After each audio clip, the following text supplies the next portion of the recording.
He stood at the front of the ballroom with a woman who wasn't his wife, lifting her hand so the chandeliers caught the ring. A murmur ran through the room, appreciation, not concern. No one there knew that the diamond on the stranger's finger had once belonged to a woman who was buried in the ground. No one knew that the man making the toast had paid rent for 11 years to a landlord he had never once identified. No one knew who the woman in the plain dark dress at the back of the room actually was. She was watching him from 20 feet away, completely still. That was about to change. Welcome to today's story. If you enjoy emotional drama and shocking twists, don't forget to like this video and subscribe for more unforgettable stories.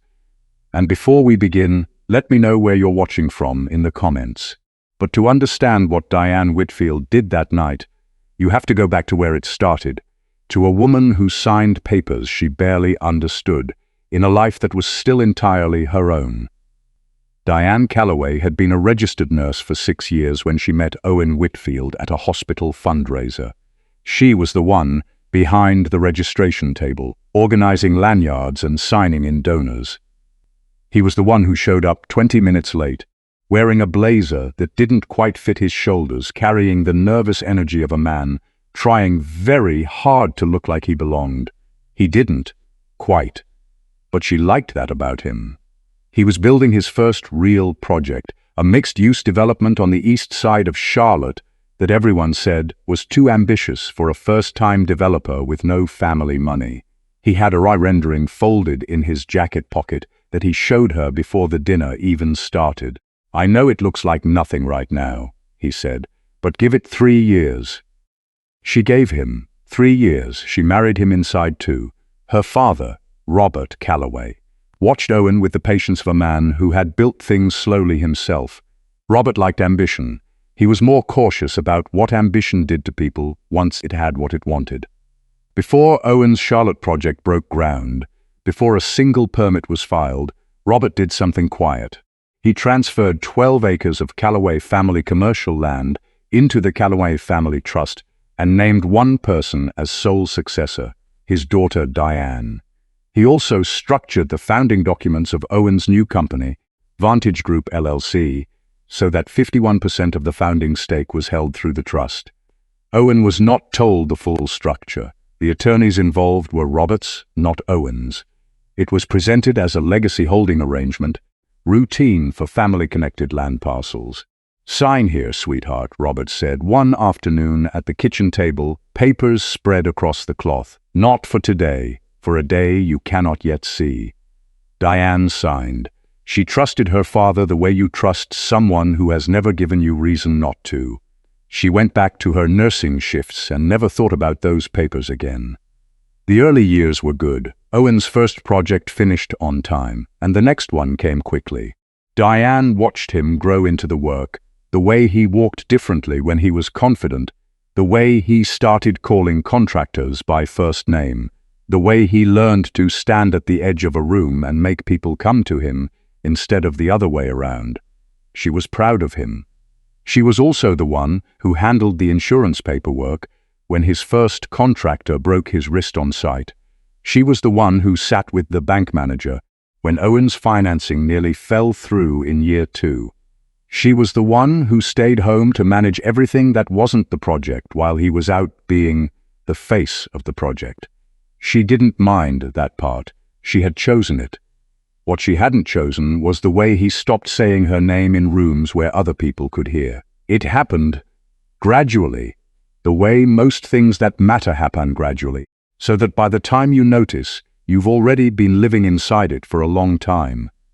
He started attending Vantage Group events without her. Then he started introducing her at the ones she did attend as Diane. "She's with me tonight," as though she were a colleague passing through, rather than the woman he had married. His mother, Margot Whitfield, became a regular presence, a woman with a gift for cruelty dressed as observation. "Interior design, is that right?" "How creative," she said once, before Diane had even mentioned it. She had been a nurse. Not that it mattered to Margot. Diane passed the salt. She kept her face pleasant. She noticed things. she noticed a name that began appearing at the edges of Owen's conversations. Serena Knox, described once as a consultant on the Meridian deal, mentioned a second time in a text that lit up Owen's phone during dinner and made him set the phone face down on the table for the first time she could remember. She noticed a business card in his jacket pocket, Serena Knox, Strategic Acquisitions, Meridian Capital Partners.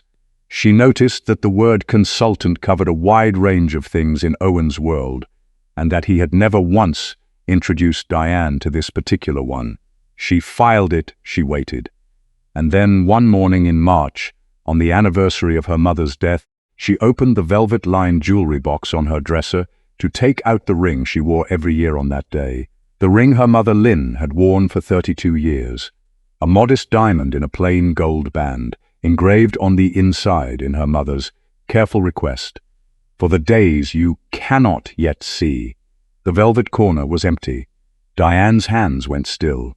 She checked the other compartments, slowly, methodically, the way she had been trained to check things, not with panic, but with process. She checked the top drawer of her dresser, then the second, then the small dish on the bathroom counter, where she sometimes left it when she washed her hands. She checked everywhere that it could reasonably be. Then she opened the bottom drawer of Owen's nightstand, not looking for the ring anymore, not exactly, and found the receipt from a jewelry appraiser in South Charlotte. Dated 3 months prior, for one diamond ring in a gold band, sold for $1,200. He had not lost it. He had not sent it to be cleaned. He had sold it. Diane set the receipt back where she found it. She closed the drawer.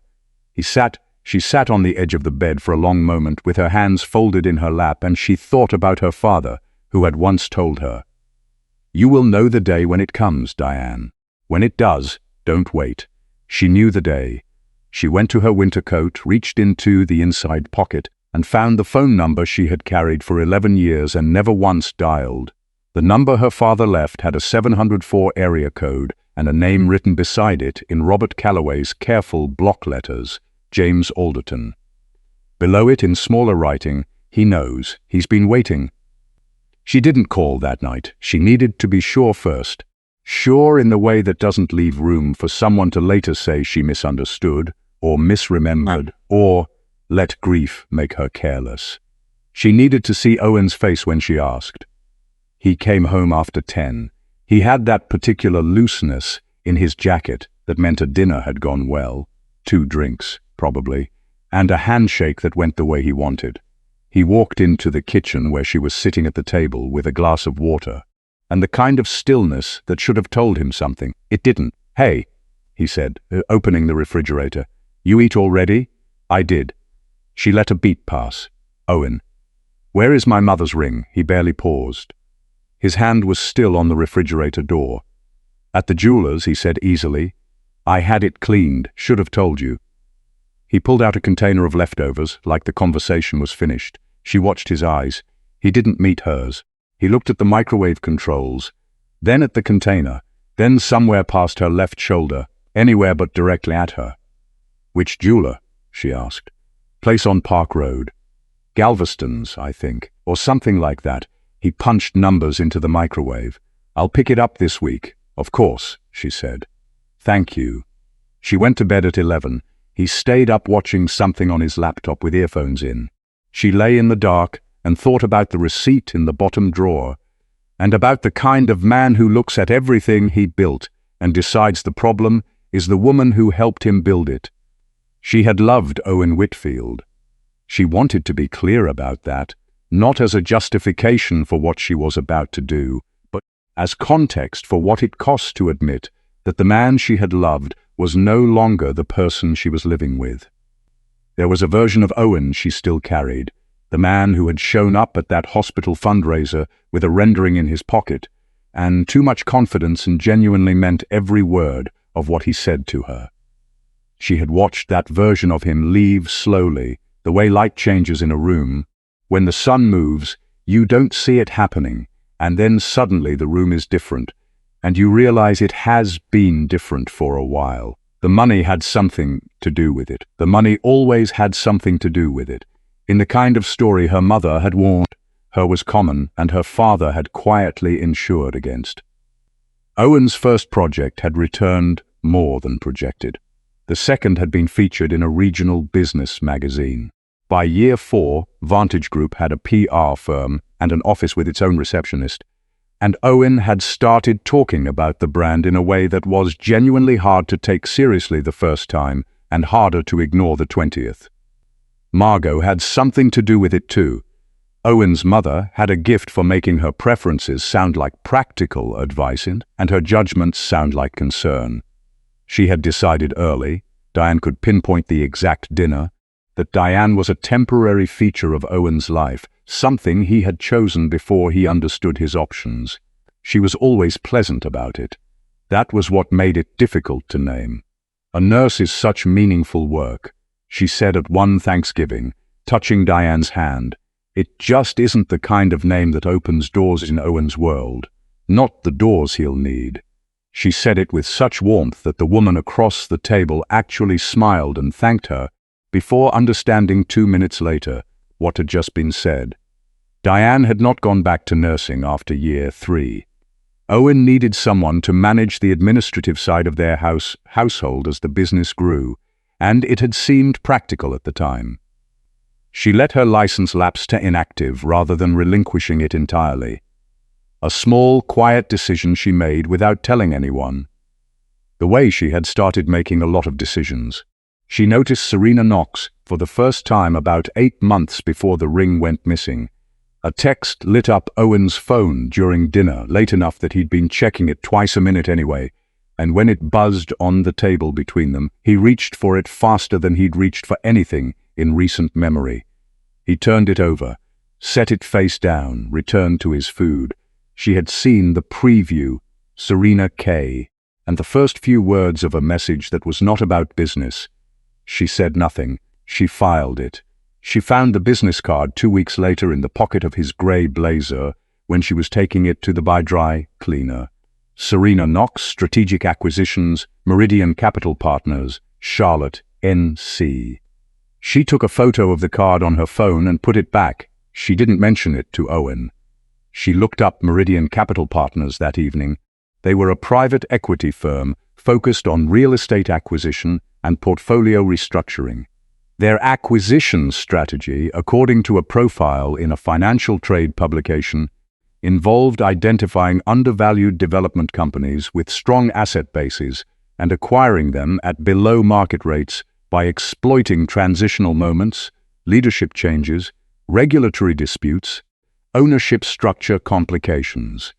In the last 4 years, 3 of the companies they'd acquired through that strategy had been dissolved within 18 months of purchase.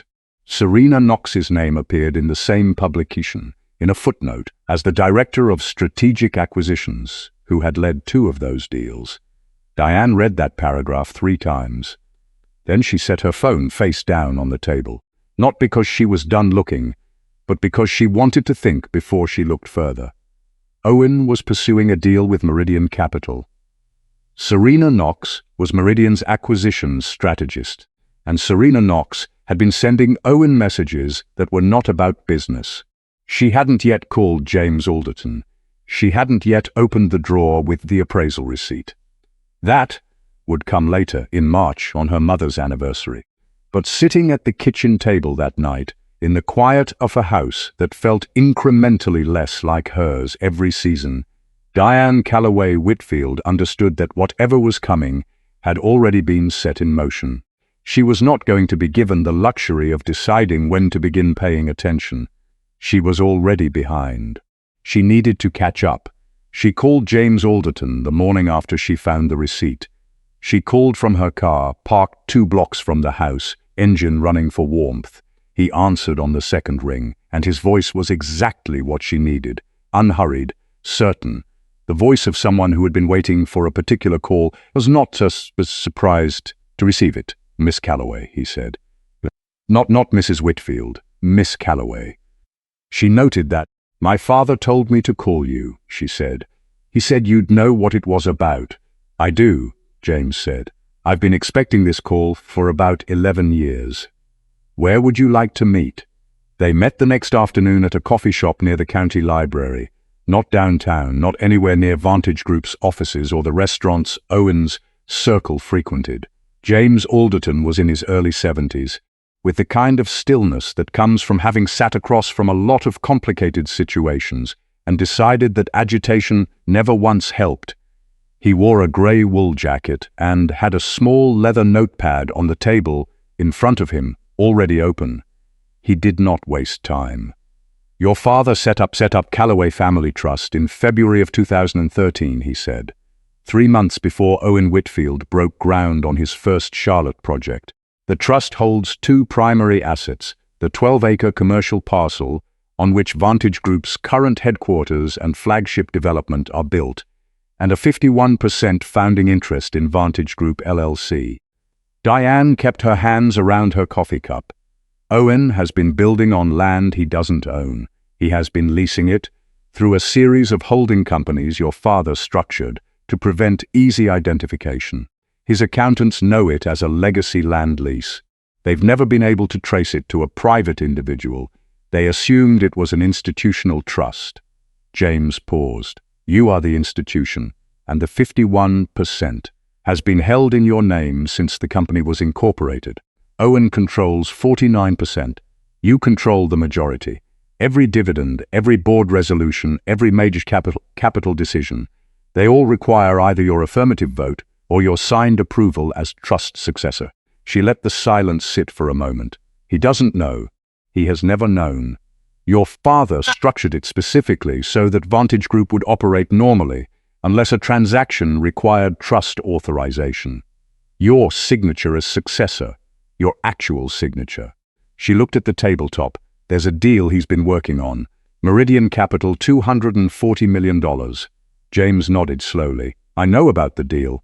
Then you also know there is a trust transfer document on file with Meridian's legal counsel," he said, "authorizing the sale of both the land and the 51% stake, signed by the trust successor." A pause. "Dated April 14th of this year." She had been in Raleigh on April 14th. Her sister's graduate school commencement. She had photographs with timestamps. She had been 3 hours away from Charlotte and had not signed anything. "He forged my name." James didn't answer immediately. He picked up his pen, set it back down. "The signature on file is a reproduction of your actual signature. It appears on the same type of witness block that appears on your legitimate filings from 2013.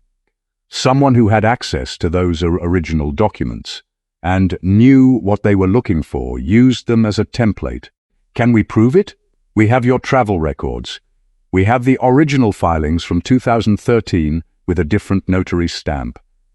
We have the fact that no notary witnessed the April signature because no notary was present." He looked at her carefully. "The question is not whether we can prove it. The question is when and in what forum and what happens to the Meridian deal in the meantime. When does it close?" "The current timeline has it closing in 5 weeks. She thought about Serena Knox, about the business card, about the financial trade publication and the 3 dissolved companies. "What do you know about Serena Knox?" James was quiet for a moment in a way that told her he had been waiting for that name. "Serena Knox is listed on the Meridian deal as a strategic consultant, but she holds a 7.4% equity stake in Meridian Capital Partners' parent entity. She has a financial interest in this acquisition. She's been with my husband." "Yes," he said it simply, no judgment in it. Just a fact he had already known. "She's not with him because she's in love with him." "No," James said. "She's with him because he is a man who believes he is the smartest person in any room he enters. That makes him manageable. She needed someone who would pursue this acquisition aggressively, who would not ask too many questions about why it was so important to close quickly, and who would handle the trust signature problem himself rather than bringing it to an attorney." Diane looked at him. He thought he was using her. He thought he was the one driving this transaction. James folded his hands. He was not. She sat with that for a moment. The man who had spent years telling her she didn't understand business had been outmaneuvered by a woman working a strategy he couldn't see because it required him to be blind to himself. "What do I do?" she asked. James turned to a new page in his notepad. "First, do not sign anything. Whatever he brings you, photograph it and send it to me immediately. Do not tell him you have called me. Do not tell him you know about the forgery." He looked up. "Second, there is something else you need to know. About Margot Whitfield." She waited. "Owen's mother retained a family law attorney 6 weeks ago. They have been preparing a document." He paused. "I need you to be steady when I tell you this. Tell me." "It is a voluntary marital separation agreement. It describes you as financially dependent, with no independent professional income and no independent assets. If you sign it, you would have no legal standing to challenge the trust transfer or any aspect of the Meridian deal." He set his pen down. "They intend to present it to you as though it is simply a matter of managing the divorce cleanly. They want your voluntary waiver to cover the forgery." She did not speak for a long moment. "How long has Margot been involved in this?" "Long enough," James said, "that I believe the sequence was coordinated. The forgery, the separation agreement, the deal timeline. They are designed to work together. Remove you from the picture legally before you understand what picture you're in." Outside, a delivery truck pulled past the coffee shop window. The street was entirely ordinary. Dry cleaners, a cell phone repair place, a woman walking a dog. The world looked exactly as it always had. "Okay," Diane said. She picked up her coffee. "Then we're going to have to be smarter than they are." She looked at James across the table. "Tell me exactly what we need." He picked up his pen. "Let's start from the beginning." She came home from the coffee shop with a clarity that felt almost dangerous. She was careful to show none of it. She made dinner. She asked Owen about his day in the tone she had used for years. Interested, not probing. The tone that let him talk as long as he wanted without feeling interrogated. He talked about the Meridian timeline. He said the closing was coming together. He said there were a few loose ends on the documentation side, but nothing he couldn't handle. He used the word documentation without even pausing. He looked at her while he said it. She asked if he wanted more rice, and he said yes, and that was the end of that. What she did not show him, that she had spent the afternoon documenting 11 years of things she had never thought to write down, because she had never imagined she would need to. The name of the jeweler on the receipt, the date, the amount. Serena Knox business card photographed and filed. The Meridian Capital publication article, saved in 3 separate places. The specific week in April, when she had been in Raleigh, with timestamps from her sister's graduation photos, the hotel confirmation she still had in her email, the toll records from the drive.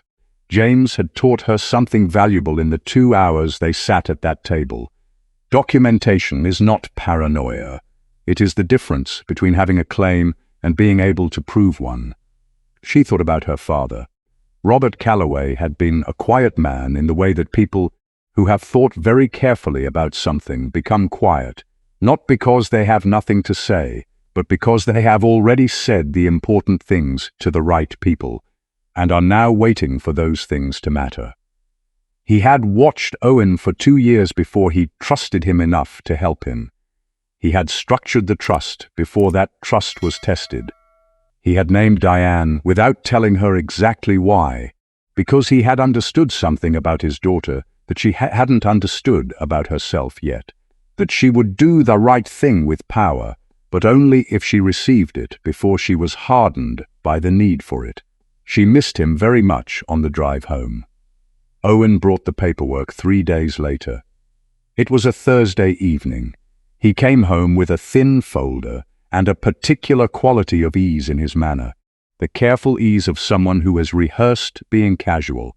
He set the folder on the kitchen island and got himself a glass of water, and then mentioned the folder, in the same tone you mentioned that the dry cleaning is ready. "I need you to sign a couple things for the Meridian deal," he said. "Just administrative. Standard signature block on a few of the property documentation forms." He set a pen on top of the folder. "The notary can come by tomorrow morning if you want to make it official, but most of this is just routine acknowledgement." She reached for the folder. "I'll read it first." Something moved across his face, not anger. Exactly. The briefest tightening around his eyes, the kind that happens when someone has planned for something and the plan is not going the way it was supposed to.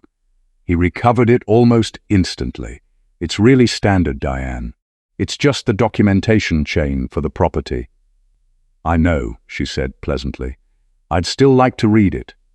He stood there for another moment. Then he said, of course, and took out his phone and went into the next room to take a call he may or may not have been expecting. She photographed every page before he finished the call. She sent the photos to James as she walked to the kitchen to refill her own glass of water. She had read through 7 of the 12 pages by the time James called. Page 7, he said. His voice was steady, but there was something different in it, a precision that meant he was choosing his words carefully. Your signature, dated April 14th. I was in Raleigh, yes. A pause.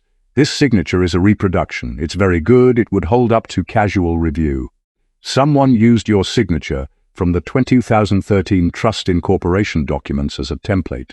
They had access to the originals. Can they get to the originals? The originals are in my firm's safe. But copies were filed with the County Land Records Office when the trust was registered. Those are public access documents. She thought about that. Who would have known to look? Someone who knew the trust existed and knew to search for it by your maiden name, someone who understood the structure. A pause, or someone who was given that information.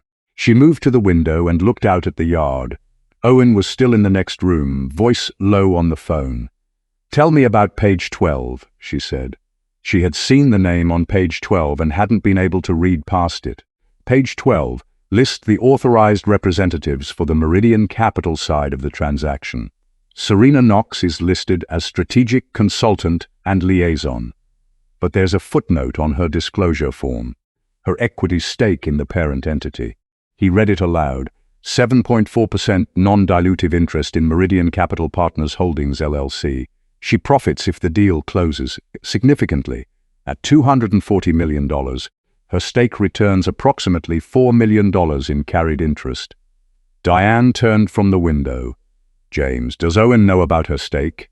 The pause this time was longer. Based on what I've reviewed, no. The stake is disclosed in the footnote of a form that is usually handled by deal counsel rather than the principals. He may never have seen it. So she's been steering him toward a deal she profits from, using a relationship he thinks is personal. That is what the documentation suggests. She thought about a woman at a charity gala, hand on Owen's arm, in a photograph that wasn't professional. She thought about the way Serena Knox had positioned herself, close enough to influence, smart enough to stay on the legal side of every line until the deal closed and the profit was secured. And Owen's company was dissolved into a portfolio that would be liquidated within 18 months. She thought, he thinks he is so clever. He is the last person in this transaction to understand what is actually happening. What else? She said. The separation agreement Margot is preparing, James said. I've had a colleague review the draft we believe they're working from. If you sign it, it includes a blanket waiver of any claim against Vantage Group assets or the Callaway Trust Holdings. The language is specific enough that it was clearly written by someone who knows the trust structure. Margot's attorney knows about the trust, or Serena Knox told someone who told Margot's attorney. The acquisition team at Meridian would have done significant due diligence on the land ownership structure. A beat. Diane. They know everything. They have known from the beginning. This entire sequence, the forgery, the separation agreement, the deal timeline, was designed as a single coordinated move. She stood very still for a moment. Owen came back into the kitchen, holding his phone loosely, looking at her with that particular neutral expression she had learned to read as calculation dressed as nothing much. Everything okay? He asked. Fine, she said. She picked up the folder and the pen and handed back to him gently. I've read through it. I want to have my own attorney review the property documentation before I sign anything. Just to be thorough. The neutral expression held. That seems like a lot of extra steps for a standard document. Probably. she agreed. But it's what makes me comfortable. I can have her look at it by end of week. She did not have an attorney. She had James. Owen didn't know about James. He took the folder. He said, of course. He said he understood. His voice was easy and even, and he did not slam anything on his way back out of the room. She listened to him go upstairs, and she stood in the kitchen for a moment with her hands flat on the counter, thinking about her mother's ring on someone else's hand, thinking about a signature on a page she had never touched, thinking about a gala 2 weeks away where Owen Whitfield intended to close out the biggest deal of his career in the ballroom of a building his company had constructed on land that had always quietly belonged to her. She went to her phone and sent James one more message. We need to be ready. His reply came in under 2 minutes. We will be. Margot called on a Tuesday morning while Owen was at the office. Her voice was warm in the way that a hand pressing down on your shoulder can feel supportive or constraining depending entirely on the pressure applied. She suggested lunch, just the two of us. Nothing formal. I know a lovely place near the Dilworth area, and there was enough lightness in it that declining would have required inventing an excuse. And Diane had decided some time ago that she would not spend her energy inventing excuses for Margot. She said yes. She went. The restaurant was quiet, expensive in the understated way of places that don't need to announce themselves. White tablecloths, servers who refilled water without being asked. Margot was already seated when Diane arrived, wearing a soft grey blazer and the expression she wore when she felt things were going her way. You look tired, Margot said, which was her preferred opening when she wanted to establish an imbalance before the conversation started. Are you sleeping well? I'm fine, Diane said, sitting down. Thank you for asking, they ordered. They made small conversation about the spring weather and a renovation project Margot was doing on her kitchen, and Diane listened and responded at exactly the right intervals and gave nothing away, which was a skill she had developed over 11 years and had never expected to use this specifically. Then Margot set her fork down and touched the edge of her water glass and shifted slightly in her chair, the movement of someone transitioning to the real part of the conversation. I want to talk about something practical, she said. About you and Owen. Diane set her own fork down. All right. Owen has been working very hard on this acquisition. It's a significant moment for Vantage Group and for him personally. I think you both know that things between you have not been easy for some time, Sud. She said easy with a delicacy that made the word do a lot of work. I think a clean break, handled thoughtfully, would be better for everyone than allowing things to drag on. She reached into her bag and took out a folded document. She laid it on the white tablecloth between them, smoothing it slightly with one hand, the gesture of someone offering something they expect will be accepted. This is a voluntary marital separation agreement. Owen's attorney prepared it with your interests in mind. It handles the division cleanly and leaves everyone in a position of dignity. Diane picked it up. She read it. She read every word of it, not quickly, not in the way you read something when you're looking for a summary, but carefully, paragraph by paragraph, the way she had been trained to read discharge instructions in a hospital unit when the accuracy of the reading affected what happened to a patient afterward. The document was 12 pages long. It described Diane as financially dependent on Owen, with no independent professional income and no independent assets other than personal property. It included a broad waiver of claims, the language of which extended to any interest Diane might have in businesses in which the marital estate holds interest, or in which assets of the marital estate have been deployed. It was written to sound like a routine settlement. It was written specifically to close off any claim she could make to the trust. Someone had told Margot's attorney about the trust, or Serena Knox had. Take your time reading, Margot said, picking up her fork again, comfortable in the performance of patience. I know legal language can be a lot to process. Diane read through to the last page, which had a signature line with her name pre-printed beneath it. There was a date field already filled in, today's date. She set the document down. She picked up her fork. "I'll need some time to think about this," she said. Margot's expression remained pleasant. "Of course, but the timing does matter. Owen has commitments that affect the way this is structured, and sooner is kinder for everyone involved." "I understand," Diane said. She ate her lunch. She thanked Margot for the meal. She said goodbye at the door of the restaurant with the kind of composure that Margot likely read as resignation, because Margot had always misread Diane's composure as resignation, and there was no reason to correct her now. She sat in her car in the parking structure and called James. "I have it," she said. "The separation agreement. I'm sending you photos. Don't sign it." "I haven't." She photographed each page and sent them. "James, whoever drafted this knows about the trust. The waiver language is specific." "I expected that." He paused and she could hear paper being moved. "They've done full due diligence on the trust structure as part of the Meridian acquisition process. They know it exists. They know you're the successor. The separation agreement is designed to remove your standing before you can use it." She looked at the concrete pillar outside her car window. "They've been working this from multiple directions at once." "Yes," he said. "The forgery handles the corporate documentation. The separation agreement handles your personal standing. If both succeed, there's no lever left for you to pull." "What about the Meridian closing timeline?" 3 weeks from Thursday. We have 2 weeks and 5 days." He paused. "Diane, I need to tell you something. I've been reviewing the forgery evidence more carefully this afternoon. The signature on the April document, whoever reproduced it, had very close access to your original filing. Not a photocopy of a photocopy. A high-quality reproduction from an original quality source. Which originals? The ones in my firm's archive. I keep the physical documents in my office safe." A pause that felt different from the ones before. "My assistant noticed this morning that the safe unlocked when she arrived. I had locked it Friday evening." She went very still. "James, I've checked the contents. Nothing appears to have been disturbed."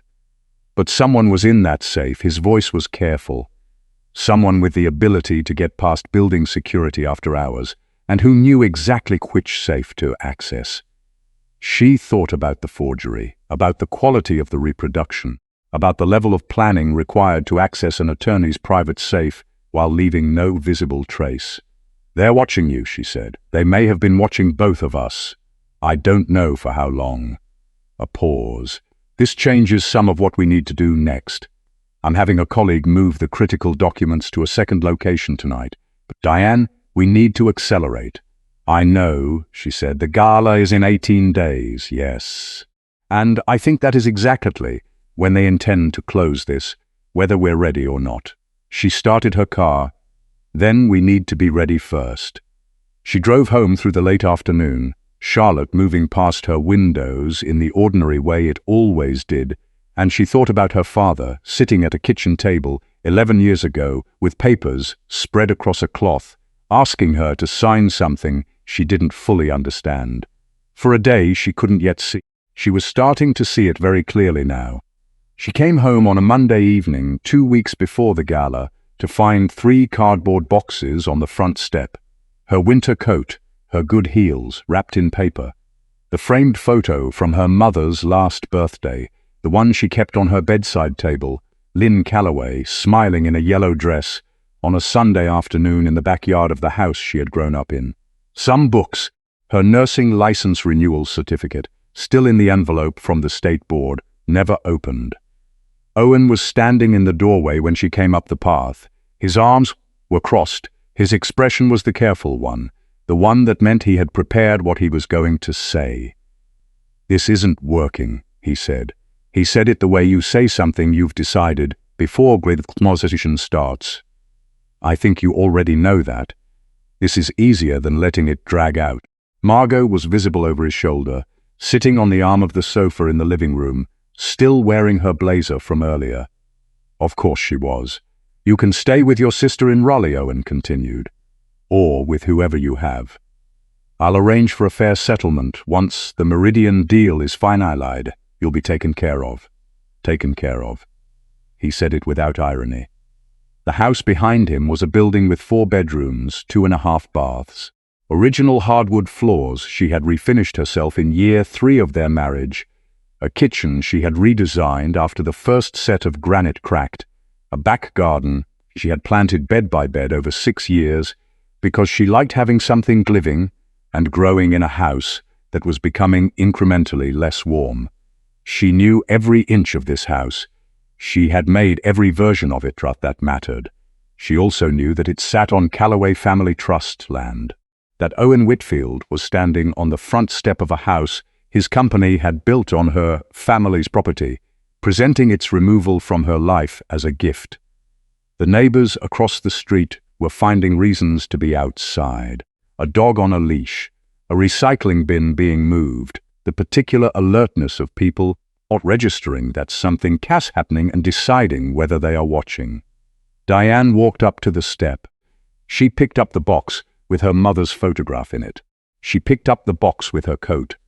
She looked at Margot through the open doorway, the woman who had been calling cruelty kindness for 11 years and had apparently decided tonight was the night to do it on a front step with an audience.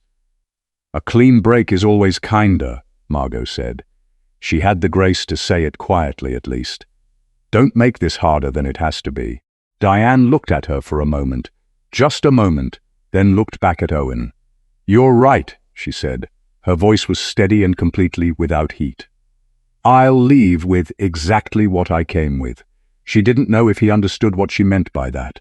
She didn't require that he did. She carried the boxes to her car in 2 trips. No hurry, no stumbling, nothing that gave anyone watching a scene to describe later. She drove away without looking back.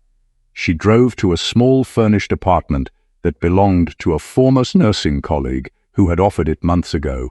If you ever need a place to clear your head, no questions asked, and had never imagined that the offer would be relevant. Diane had kept the key. She had thought she was keeping it just in case. She unlocked the door. She set the boxes inside. She sat down on the edge of the narrow bed and put her hands in her lap. She did not cry, not yet. She made a call instead. "James, they moved tonight. I'm out of the house." His voice was even. "All right. Are you safe?" "Yes. I'm at Margaret's place on Pecan." A pause. "James, I need to know the gala date is still firm. The Vantage Annual Gala is still scheduled for a week from Saturday. And the Meridian signing, they've indicated they want to sign the following Monday. The deal team wants the gala weekend to be the celebratory moment before closing." He paused. "Diane, something happened this afternoon that I need to tell you." She had known, somehow, from the slight difference in his voice when she first said his name, that something had shifted. "Tell me." "My firm's office was entered this afternoon, between 2 and 5 o'clock, while the staff were out for a firm retreat." He spoke with the careful steadiness of someone managing his own reaction. "The safe was opened. The original trust deed, the original Vantage Group, share certificate with your father's notary stamp, the correspondence file between your father and my firm from 2012 and 2013, they took everything. The room was very quiet. They have the original," she said. "Yes." A breath. "We have photographs.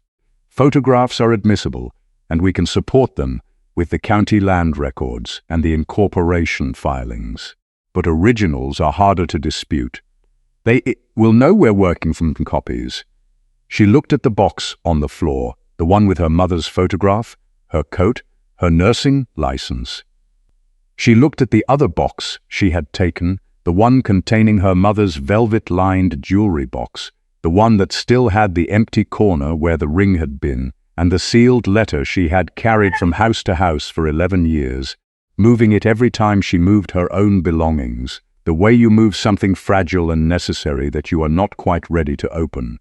"What do we do?" she asked. "We use what we have.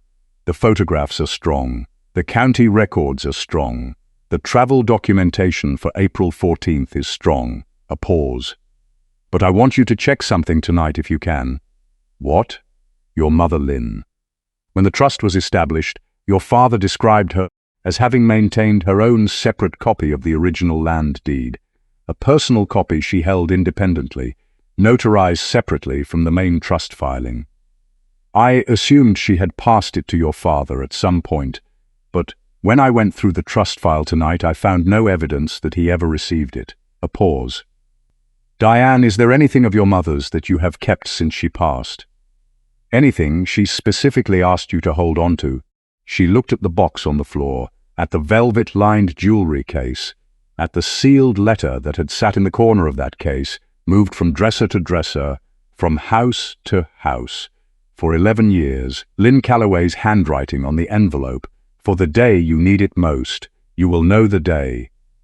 Her hands were very steady when she reached for it. She had carried the letter for 11 years. She had picked it up and put it down in every house she had lived in since her mother died. First, the apartment she and Owen had rented in year 1 of their marriage.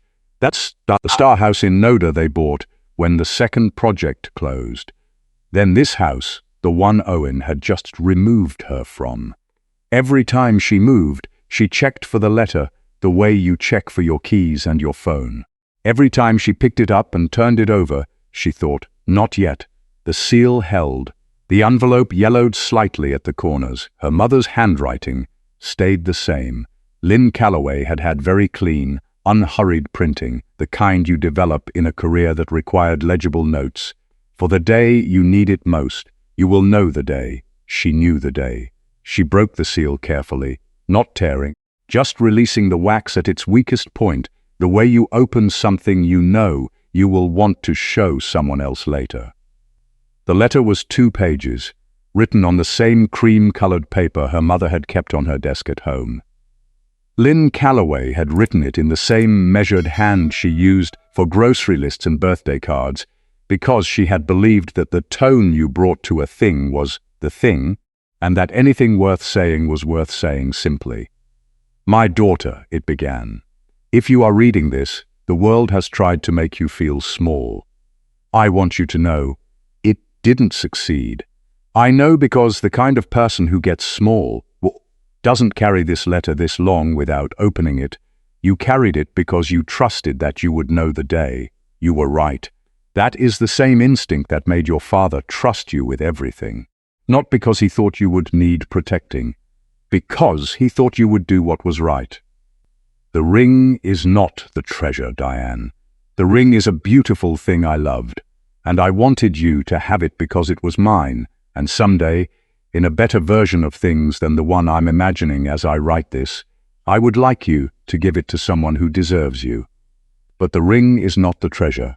She turned to the second page, and there it was. Behind the letter, folded once, was a document on legal weight paper, a land deed, notarized separately from the main trust filing, notarized in Lynn Calloway's name, witnessed by a Charlotte County clerk, dated the year of Diane's birth. Her mother's personal copy of the Calloway land deed, held independently from her husband's filing, prepared and sealed and placed in a letter that no one else had ever known existed. The one document in the world that Margot Whitfield's people could not have found in James Alderton's safe. The one document that had been sitting in a velvet-lined jewelry box on Diane's dresser for 11 years, waiting in a house they had just moved her out of, in a box she had picked up herself on her way out the door. They had taken the copies. They had left her the original. She sat with the deed in her lap for a long time. The apartment was very quiet. Outside, somewhere on the street, a car passed with its radio on, and then there was nothing again. She thought about her mother. Not the last months, not the hospital, not the afternoon of the funeral, but the Lynn Calloway who had bought this paper, brought it to a county clerk, had it notarized with the same care she gave everything she handled, and then folded it, sealed it inside a letter to her daughter, and placed it exactly where she knew her daughter would keep it. The Lynn Calloway who had understood something about the difference between what people take and what they miss. She pressed the deed to her chest, and she let herself cry, once and only for her mother, not for what Owen had done, not for the marriage, not for the house or the ring, for the woman who had left her more than she knew and had trusted her to find it. Then she straightened up and wiped her face and reached for her phone. James answered before it had fully rung. "I have it," she said. She had her own copy, a separate notarized original, her name, the county clerk's stamp, dated 1984. The exhale he let out was long and slow, the breath of someone releasing something he had been holding for some time. "That's the one document they could not have anticipated," he said. "The trust filing is in your father's name.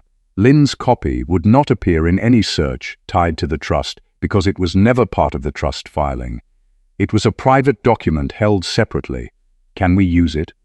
As a primary evidentiary document, yes. It is a valid original deed with full notarization. The land records will confirm it." A pause. Diane. "Combined with the county filing, the travel documentation for April 14th, and the photographs of the trust documents, we have a case, a strong one. The gala is in 9 days. Yes." A pause. "I'm calling 2 colleagues this evening, a financial crimes attorney and a forensic document specialist. I want everything reviewed before we walk into that room." Another pause. "How are you?" She looked around the small apartment, the boxes on the floor, the framed photo of her mother propped against the wall because she hadn't put it anywhere yet. Her nursing license renewal certificate, still sealed in its envelope. "I'm fine," she said. It was the truest thing she could say without making it more complicated. "Get some rest," James said. "We have work to do, but not tonight." She set the phone on the bed beside her. She looked at the deed in her hands, a single sheet of paper that had sat in a velvet-lined jewelry box through 5 moves and 11 years, waiting with the patience of something that knows exactly what it is and exactly what it will one day be asked to do. She set it down carefully on the small table beside the bed. Then she reached for the photograph of her mother and set it where she could see it. "Thank you," she said, to the empty room, to the woman in the yellow dress, to the person who had known what she would need before she did. Outside, Charlotte went about its evening. In 9 days, the Vantage Group annual gala would fill the ballroom of the building Owen had built on her family's land. He would stand at the front of that room believing he had won.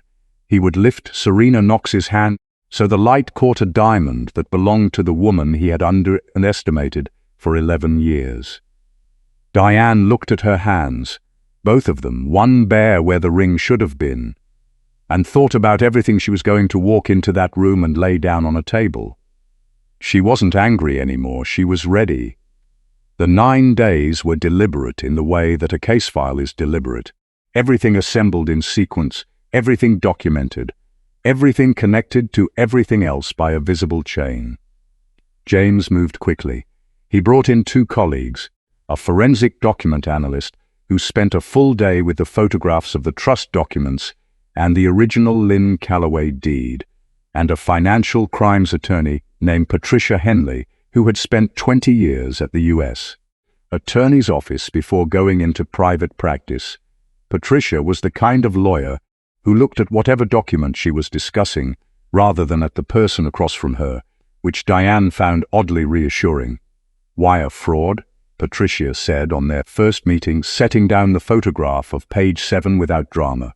"Using a forged signature to advance a multi-million-dollar asset transfer. This is not a gray area. This is a federal matter." She set down the folder. "The question is how it gets presented, and in what sequence." "The gala is in 9 days," Diane said. "The Meridian signing is the following Monday. They intend to use the gala as the celebratory announcement." Patricia nodded. "Then the gala is where we make the record." The forensic analyst's findings took 2 days. He identified 3 specific characteristics in the April 14th signature: pressure points in the uppercase C, the particular spacing between letters in Calloway, a distinctive elongation in the second L, that were present in both the forged document and the 2013 Trust Incorporation filing. His conclusion: the April signature was mechanically reproduced from the 2013 original at high resolution. He put it in a signed 3-page report. James assembled the complete file. The Lynn Calloway deed, original, notarized, and 1984, county clerk's stamp clear on its face. The 2013 Trust Incorporation filing, pulled from county land records. The April 14th Meridian document with the forged signature and the forensic report attached. Diane's travel documentation, hotel confirmation, toll records, time-stamped photographs from her sister's commencement ceremony in Raleigh, establishing that she had not been in Charlotte on April 14th. Serena Knox's business card, the Financial Trade publication article documenting her history with Meridian, the disclosure footnote from the Meridian deal documents identifying her 7.4% equity stake in the parent company, and the appraisal receipt, because it mattered, because it was the thing that had started all of it, the piece of paper in Owen's nightstand that had made the abstract personal, that had made Diane understand that whatever Owen was willing to do, he had already decided to do it before he was asked. She drove to South Charlotte on day 7 and showed the appraiser a photograph of her mother's ring. He confirmed the sale, he had the record, he had Owen's signature on the purchase order. He wrote a statement and signed it. On the morning of the gala, Diane sat at the small table in the furnished apartment and looked at everything in the case file, organized the way she had organized patient charts, every piece connected to the next in a logic that required no interpretation. James called at 8. "Are we ready?" she asked. "We are," he said. "Patricia's team has coordinated with the Financial Crimes Unit. There are 2 officers who will be present at the gala in a non-uniformed capacity. They have reviewed the file. They are not there to make an arrest tonight. They are there to make the record. Anything said in that room is on the record. And afterward, the formal process begins the following morning. Tonight establishes the facts in a setting that cannot be undisputed. 200 witnesses and a room full of business journalists is a better venue for a first disclosure than a courtroom."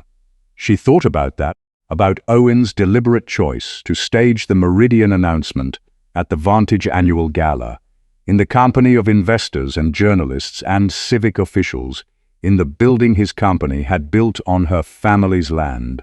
He had chosen a public setting because he thought public settings were where power was confirmed.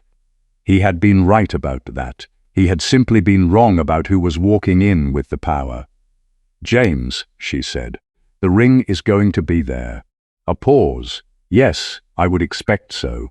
She looked at her right hand, where the ring had never sat, where her mother's ring had never been, because Diane had always worn it on her left, in the habit of years. The hand that had been bare since the morning she opened the jewelry box and found the velvet corner empty. "I'm going to need it back," she said. "Yes," James said simply. "I know." She showered. She dressed, a plain dark dress, no jewelry, flat shoes. She had thought about wearing something more formal. There would be cameras at this event. Vantage Group's PR firm would be there, but she had decided against it. She was not going to that room to look like anything in particular. She was going to that room to say something that was true. The truth didn't need a dress. She picked up the leather folder. She looked at her mother's photograph on the small table beside the bed. "I'm going to go get it back," she said. Then she picked up her keys and walked out the door. The Vantage Group annual gala was held in the event space on the ground floor of the Whitfield building. Owen's flagship project, the first development that had established him as a real player in Charlotte real estate. High ceilings, long windows, a lighting rig designed by the firm that handled Vantage's event, staging every year. About 200 people filled the room. Investors, city officials, contractors, the full Vantage staff, a handful of journalists from regional business publications. Everyone who mattered in Owen Whitfield's professional world was in that room. Owen arrived the way he always arrived at Vantage events, as though the room had been assembled for his entrance, which in a sense it had. He worked the crowd methodically. A handshake here, a laugh there, the easy fluency of a man who has practiced being comfortable in a room and succeeded. He was wearing the charcoal suit he kept for the galas, the one that photographed well. Serena Knox walked beside him in a green dress that had been chosen to be memorable. She wore a diamond solitaire on her right hand. Plain gold band. The light in the room caught it the way all that equipment was designed to catch things. Diane arrived early. She found a position at the back of the room, near the bar where she could see the full space without being immediately visible. She kept the leather folder under her arm. She had a glass of water. She did not drink from it. She watched Owen for a few minutes, watched the way he moved through the room, the ease of it, the certainty of a man who believes the outcome of the evening has already been decided. He didn't see her, he wasn't looking for her, because he had removed her from the list of things he needed to account for. He moved to the front of the room. Someone dimmed the overhead lights slightly and brought up the warmer fixtures near the podium, the lighting change that signaled to the room that something was about to be said. Owen lifted Serena's hand. The diamond caught the light. "Now that's what real class looks like," he said. The room appreciated it. A murmur, a laugh, someone saying, "Hear, hear." Margot Whitfield raised her glass from a nearby table. A small smattering of applause. "Some women build a man," Owen said, settling into the moment, "and some just hold him back." More laughter, the reflexive kind, people filling in a space with the expected response, without examining what they were responding to. Diane walked to the center of the room. She didn't push through the crowd. She moved with the particular quality of attention that parts a room without requiring a word, the straight back, the unhurried step, the absence of apology in the motion. People moved aside and then looked to see who was moving, and when they saw it was her, Owen's wife, the woman who was supposed to be out of the picture, they went quiet in the way people go quiet when they sense they are about to witness something. She stopped in the middle of the room, about 15 feet from Owen, far enough for the room to exist between them, close enough to be heard clearly without raising her voice. Owen looked at her. His expression went through something in the span of a second: recognition, recalibration, the fast internal revision of a man whose plan has encountered an unexpected variable. He recovered it quickly. "Diane," he said. He said her name the way you say the name of a person you intend to acknowledge and redirect in the same gesture. "I didn't realize you were." "You're right, Owen," she said. She said it quietly, no performance in it. The room had gone still enough that 200 people heard her without difficulty. Some women build. She opened the leather folder. She set the first document on the nearest table, the Lynn Calloway deed, the one her mother had kept separate and sealed for 30 years, the one with the county clerk's stamp and her mother's full name in the notary block. "This land," she said, "does not belong to Vantage Group. It belongs to the Calloway Family Trust. It has belonged to my family since 1984. My father transferred it to a trust in 2013, before this company broke ground. My mother held her own separate notarized copy of the deed, which is the document you are looking at, the one that was not in James Alderton's safe." She let that sentence sit for a moment.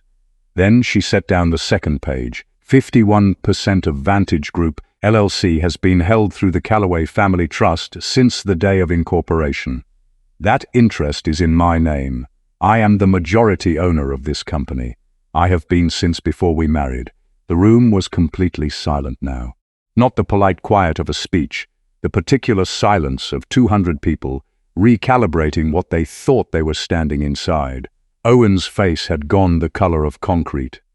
Third page, the Meridian Transfer Document. This is the trust authorization submitted to Meridian Capital Partners. It carries my signature on page 7, dated April 14th. She looked at him. I was in Raleigh on April 14th, my sister's commencement ceremony. I have hotel records, toll records, and time-stamped photographs. She set down the forensic report.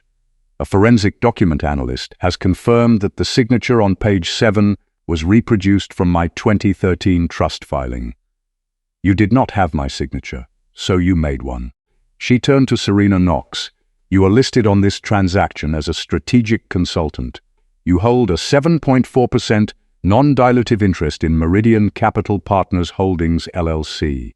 At a $240 million purchase price, your carried interest returns approximately $4 million. She set down the disclosure form with the footnote highlighted. You are not a consultant. You have a financial stake in the outcome of this deal. She let that settle. You have been with my husband for 8 months. Not because you wanted to be, because you needed a principal who would pursue this acquisition without asking the right questions. Someone who would handle the trust signature himself, so that the irregularity would stay on his side of the table. She looked at Serena steadily. You've spent 8 months with a man who believed he was the one running this transaction. Serena Knox was very still. She had taken 2 steps back from Owen without appearing to decide to. James Alderton stepped forward from the edge of the room. He was wearing his grey wool jacket. Behind him, 2 people in business clothes who were not part of the Vantage Group event. Mr. Whitfield, James said, the Financial Crimes Unit would like to speak with you. Forging a trust transfer signature is a federal matter. The officers would like to begin the formal process tonight. Owen's lawyer, whoever Owen's lawyer was, would be called within the hour. The case file was already with Patricia Henley's team. The formal charges would follow in their own time and sequence. Tonight established the record. Serena Knox looked at Owen. Something moved across her face, the clean, cold calculation of a person who has been running a probability and has just determined that her position requires a different move. He knew, she said. She said it to the room, clearly, without drama.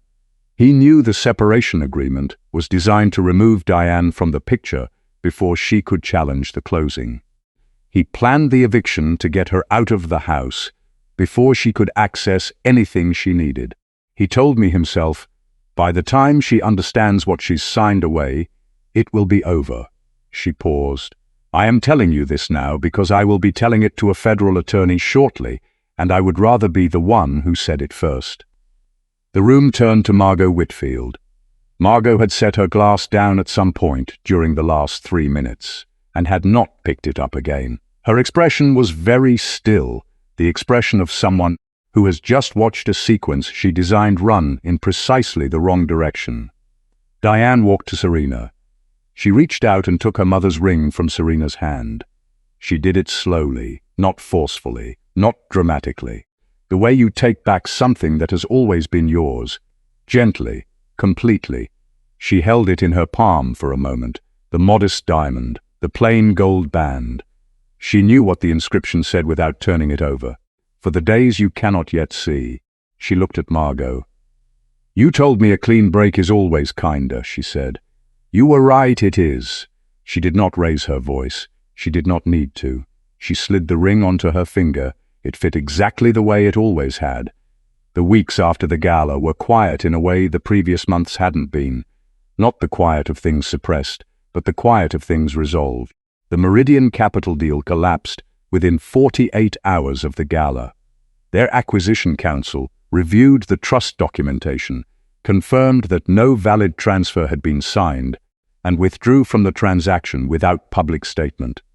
The $240 million deal Owen had spent 2 years pursuing dissolved the way deals built on a forged foundation dissolve, quickly and completely, without ceremony.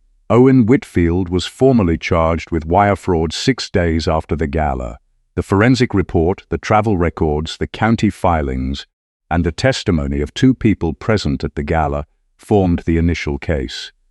Patricia Henley's team filed the complaint. The federal process moved with the thoroughness that federal processes bring to things that have been carefully prepared. The voluntary marital separation agreement was ruled procedurally invalid by a family court judge who found it had been filed without Diane's knowledge or consent and contained material misrepresentations about her financial standing. The ruling took 11 minutes. Serena Knox cooperated with the financial crimes investigation. The details of her cooperation were not public, but she left Charlotte within the month. The green dress and everything associated with it were no longer relevant to anyone's story. Margot Whitfield stopped attending public events. She did not make any public statement. Diane did not gloat. That was not who her mother had raised, and it was not who she intended to be. She took the controlling interest in Vantage Group as trust successor, as was her right and her obligation. She brought in a new operations director with a background in sustainable development. She kept every employee who had a family depending on the company, 23 people who had shown up every day for years and deserved to keep showing up. She restructured the board to include people who had actually built things rather than simply acquired them. She ran it the way her father had run things, quietly, consistently, without requiring anyone to applaud, on a corner of Callaway family trust land that had not yet been developed, 12,000 square feet on the east side of the Whitfield district, which she was already in the process of renaming. She broke ground on something new, a resource center, legal advocacy, financial counseling, job retraining, housing navigation for women in crisis, for women who had been told in one language or another that they had nothing and no claim to anything and nowhere legitimate to stand. She called it Callaway House. She had the sign made in the same clean block letters her mother had used when writing anything that was meant to last. She brought her nursing license back to active status, the renewal paperwork she had kept sealed in its envelope for 3 years went through the state board in 2 weeks. She offered free health consultations at Callaway House every Thursday morning, the same way she had given free consultations to anyone who needed them in the hospital unit where she had started her career before any of this had happened to her life. On the day Callaway House opened, she stood at the door with James Alderton beside her. Not because he needed to be there for any legal reason, but because he had known her father and had carried the trust for 11 years and seemed like the right person to stand when something her father had started became something she was continuing. An older woman arrived early, before any of the official guests, before the local press, before the city council member who had agreed to attend. She came with a duffel bag over her shoulder, and the particular look Diane recognized immediately, the look of someone who had just been told, in the clearest possible terms, that they were nothing and that nothing was what they would leave with. Diane crossed to her. She didn't say anything elaborate. She took the woman's hand and walked her through the door and showed her where to sit and told her someone would be with her shortly. The woman asked quietly why she had built this place. Diane thought about the answer for a moment, the whole length of it, the full distance from Robert Callaway's kitchen table to the sealed letter to the gala, the jarter, to this door on a spring morning in Charlotte. She thought about the ring on her finger, which fit exactly as it always had, and the inscription she knew by heart, and a woman in a yellow dress in a backyard on a Sunday who had understood something about her daughter that her daughter was still learning to understand about herself. Because someone once left me more than I knew, Diane said, and I promised to pass it on. She didn't make a speech. She opened the door and let the women walk in. If this story moved you, share it with someone who needs to hear it. Leave a comment. Tell me where you're watching from, and I'll see you in the next story.